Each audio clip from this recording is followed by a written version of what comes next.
கல்லூரியில ஒரு நாள் வந்து பழமொழி நான் ஒரு நடத்திட்டு இருக்கேன். அதாவது அந்த செய்யுள் பாத்தீங்கன்னா, உரைமுடிவு காணான் இளமையோன் என்று நரைமுது மக்கள் ஓப்ப நரைமுடித்து சொல்லால் முறை செய்தான் சோழன் குலவிச்சை கல்லாமல் பாகப்படும்.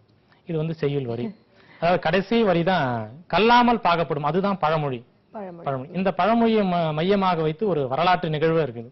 அதாவது கரிகால வளவன் தன்னுடைய இளமை காலத்துல என்ன பண்ண, அரண்மனை 13 வயதிலே அரசனா ஆயிட்டாப்ல கரிகால வளவன்.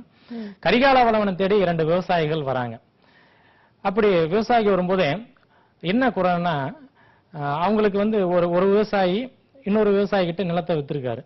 நிலத்தை வாங்கின விவசாயி உழுதுருக்காரு. அப்படி உழும்போது அதுல ஒரு பொற்குவில் ஒண்ணு கிடைச்சிருது.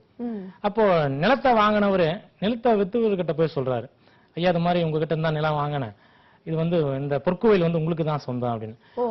ஆமா, அந்த காலத்துல நிலத்தை வித்தவரும் இல்லைங்க ஐயா உங்களுக்கு நான் நிலத்தை வித்துட்டேன், அது உங்களுக்கு தான் சொந்தம் அப்படின்னு அவர் சொல்றாரு.